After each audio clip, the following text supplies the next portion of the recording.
নির্বাচন এগিয়ে আসতে পিআর পদ্ধতির প্রচলন নিয়ে কিছু দল আন্দোলন করছে। জোর করে এই পদ্ধতি চাপিয়ে দেওয়ার মনোভাব অগণতান্ত্রিক মনে করেন বিএনপি নেতারা। দেশ নির্বাচনী ট্রেনে উঠলেই চলমান অস্থিতিশীলতা কেটে যাবেও বলে মত তাদের। তারপরে সংবিধান হয়েছে, সংবিধানে রাজধানীর সেগুনবাগিচায় ফার্মাসিউটিক্যাল রিপ্রেজেন্টেটিভ অ্যাসোসিয়েশনের সম্মেলনে যোগ দেন বিএনপি নেতারা।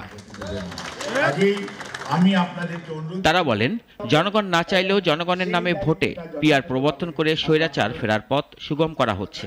নির্বাচন পেছানোর অপচেষ্টা চালানো হচ্ছে। জনগণের দাবি বলে দলীয় এজেন্ডা চাপিয়ে দেওয়ার চেষ্টা সফল হবে না। এখন যতই নির্বাচন ঘনিয়ে আসছে, ঐক্যমতের আলোচনা শুরু হয়েছে, চলতেছে, তখন আমরা দেখলাম কেউ কেউ পিআর নিয়ে রাস্তায় নামতেছেন, প্রোগ্রাম করতেছেন। দ্যাটস গুড, প্রোগ্রাম করা ভালো, জনগণকে সচেতন করা ভালো, কিন্তু এর অর্থ এই না যে আপনি এক ধরনের কর্তৃত্ববাদিতা, আপনার মতামত জনগণের নাম বলে জনগণের অনুমতি না নিয়ে চাপিয়ে দিবে। এদিকে জাতীয় প্রেস ক্লাবের সামনে নির্বাচন বানচালের ষড়যন্ত্রের প্রতিবাদে বিক্ষোভ সমাবেশে দলটির নেতারা বলেন, শুধু নির্বাচনের মাধ্যমেই জনগণের অধিকার ফিরিয়ে দেওয়া সম্ভব।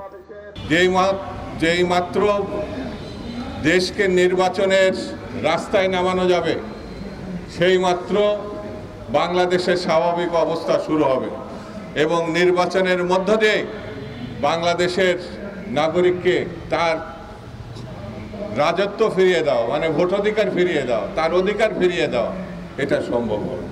দেশি বিদেশি ষড়যন্ত্রে নির্বাচন বানচালে ষড়যন্ত্র চলছে জানিয়ে বিএনপি নেতারা হুঁশিয়ারি দিয়ে বলেন, দেশের মানুষ এসব ষড়যন্ত্র রুখে দেবে। এই দেশে রাশেদুল কাদির, নাগরিক, ঢাকা।